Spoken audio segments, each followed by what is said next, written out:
ওটা কেটে একটা তো হয়ে গেছে তো। হ্যাঁ, তো ব্যাপারটা হচ্ছে কি যে এবারে যেটা বলবার সেটা হচ্ছে কি যে মানে গভর্নমেন্ট তোর কাছ থেকে পয়সাটা নিয়ে নিল, গভর্নমেন্ট তোর কাছ থেকে পয়সাটা নেওয়ার পর কীরকমভাবে নিল, এলআইসি করে নিল, মানে পাবলিক প্রভিডেন্ট ফান্ড নিল, বিভিন্ন ইনফ্রাস্ট্রাকচার বন্ড নিল, মানে বললো টাকাটা দাও, দিয়ে 5 বছর 7 বছর টাকাটা আটকে রাখলো। তো 5 বছর 7 বছর তোর কাছে যে টাকাটা আটকে রাখবে আবার দেখতো কিছু ওই, ঠিক আছে? তো ব্যাপারটা হচ্ছে কি এই যে 5 বছর 7 বছর টাকাটা যে আটকে রাখবে তাতে করে তোর তো লস হবে। তোকে কী দেবে? তোকে হয়তো কিছু ইন্টারেস্ট দেবে এবং সে টাকাটা সেফ থাকবে। আর গভর্নমেন্ট তোর কাছ থেকে টাকাটা কেড়ে নিল মানে কি তুই তাহলে সেটাকে ভোগ করতে পারবি না, তার মানে বাজারে মানে ইনফ্লেশনটা বাড়তে পারবে না, অনেক কিছু ভেবে এগুলো করে। তাই এইগুলোই আমরা 80C থেকে 80Uর মধ্যে পড়বো। তার মধ্যে আবার 80C আলাদা করে আছে, 80G আলাদা করে আছে, 80GG আলাদা করে আছে, অন্তত 8 থেকে 9টা তো আমাদের পড়তেই হবে ফর অনার্স কোর্স। তো তাহলে আমরা প্রথম আজকে যেটা পড়তে যাব সেটা হচ্ছে যে 80C। 80Cর বিষয়বস্তুটা কি আমরা তো তারপরে ধরে ধরে বোঝবার চেষ্টা করবো। 80C হচ্ছে অ্যানুইটি প্ল্যান, বুঝতে পারলি তো? মানে অ্যানুইটি প্ল্যানে আমি টাকা দেবো। অ্যানুইটি প্ল্যান মানে যেখানে চক্রবৃদ্ধি হারে সুদ পাওয়া যায়, সেসব জায়গাতে টাকা দিলে কি হয়, গভর্নমেন্ট আমার কিছু ট্যাক্সে ছাড় দেয়। মানে এবার এই যে ডিডাকশান যেটা লিখলাম 80C থেকে 80U, এটা পুরো বাদ দিলাম। তো পুরো বাদ দেওয়ার পর ধর এখান থেকে যে টাকাটা এলো, এখান থেকে যে টাকাটা এলো মাইনাস করলে বেরোবে কি? মাইনাস করলে বেরোবে হচ্ছে টোটাল ইনকাম অথবা ট্যাক্সেবল ইনকাম। গভর্নমেন্ট বলবে যে ভাই এইটার ওপর তুমি ট্যাক্স দাও, তার বিনিময়ে আমি তোমাকে এই জায়গাগুলো মানে ছাড়লাম, ছাড়বার পর তোমার কিছু মানে এতে উপকার হলো, আমারও কিছু উপকার হলো, এইবার তুমি এই টাকার উপর ট্যাক্স দাও। তাহলে দিস ইজ কল্ড হচ্ছে ডিডাকশান, ঠিক আছে?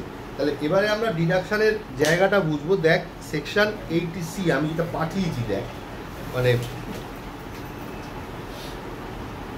আমি যেটা পাঠিয়েছি সেখানে লক্ষ্য করে দেখ, ওখানে রয়েছে employees contribution to recognised provident fund, statutory provident fund, superannuation fund, public provident fund. এই সমস্ত জায়গাগুলোতে এমপ্লয়ি যদি টাকা দেয়, এই সমস্ত মানে আমি তোদের একটা প্রথম কথা বলে রাখি, এখানে অনেকগুলো পাবি কিন্তু ম্যাক্সিমাম অ্যামাউন্ট অফ ডিডাকশান হবে 1.5 লাখ টাকা, এর বেশি হবে না, বুঝতে পারলি তো? 1.5 লাখ টাকা বেশি ডিডাকশান গভর্নমেন্ট দেবে না। তাহলে এখানে পাবলিক প্রভিডেন্ট ফান্ড একাই 1.5 লাখ টাকা জানিয়ে দিল। তারপরে দেখ বলছে এলআইপি আইটেমস মানে life insurance premium pay.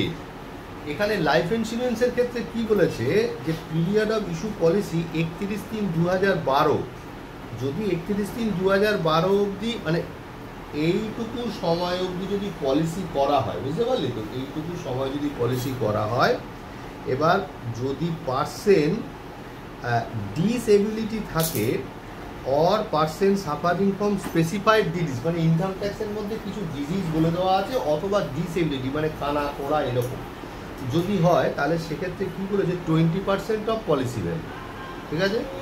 R policy on the life of any other person, তাহলে সেক্ষেত্রেও 20% অফ পলিসি ভ্যালু। এখানে যেটা বললো না any other person, any other person মানে এখানে জেনারেলি পলিসিটা করতে হয় হচ্ছে বাবা মা স্পাউস, ঠিক আছে? বাবা মা স্পাউস মানে মানে স্বামী সন্তান আর হচ্ছে স্ত্রী, একে বলা হয় স্পাউস, এটার উপরে জেনারেলি হয়।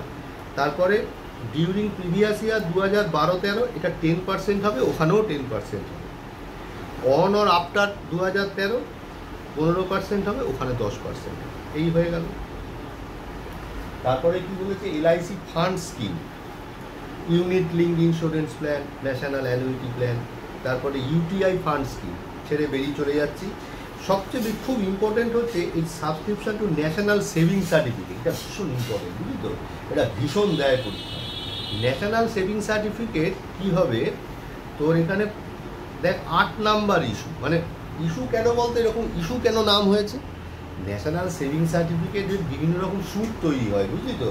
আগে একটা সময় ডবল হতো, তারপরে সময় বেড়ে গেল, তার মানে ইস্যু পরিবর্তন হচ্ছে, এই জন্য এটাকে বলা হচ্ছে 8 নাম্বার ইস্যু। তাহলে 8 নাম্বার ইস্যুটাই একমাত্র আসবে। আর অ্যাক্রুড ইন্টারেস্ট মানে ওর উপরে যদি ইন্টারেস্ট তৈরি হয় সেটাও ছাড় পাবে। কীরকম ফর ফার্স্ট 5 ইয়ার্স, মানে প্রথম 5 বছরের ইন্টারেস্টটা ছাড় পাওয়া যাবে। কেমন? তারপরে হচ্ছে সিনিয়র সিটিজেন স্কিম বেরিয়ে চলে গেলাম, সাবস্ক্রিপশান বেরিয়ে চলে এলাম। এবারে আসি রিপেমেন্ট অফ লোন, এটা খুব ইম্পর্টেন্ট। এবার রিপেমেন্ট অফ লোন মানে তুই এখানে দেখবি কি এখানে শুধু প্রিন্সিপাল অ্যামাউন্টের ছাড় পাওয়া যায়। ধর দেখা যাচ্ছে লোন আছে 5 লাখ, তার মধ্যে দেখা যাচ্ছে 3 লাখ টাকা শুধু ইন্টারেস্ট, তাহলে প্রিন্সিপাল অ্যামাউন্ট হলো 2 লাখ, এই 2 লাখ টাকাটাই ছাড় পাবে। দেখ কী লেখা আছে, loan taken from purchase construction, repayment of loan of instalment does not include any interest on loan. দেখেছিস তো, কোনো ইন্টারেস্ট অন লোনে থাকে না। তারপর যা আছে আমরা অঙ্ক করতে গিয়ে বুঝবো। এবার অ্যামাউন্ট অফ ডিডাকশান কী বলছে, list of the following, gross qualifying amount আর 1.5 লাখ টাকা, তার মধ্যে যেটা ছোট সেটা কনসিডার। আশা করি বেসিক জায়গাটা তোকে বোঝাতে পারলাম। এবার আমরা অঙ্কে যাব, একটু সময় দে।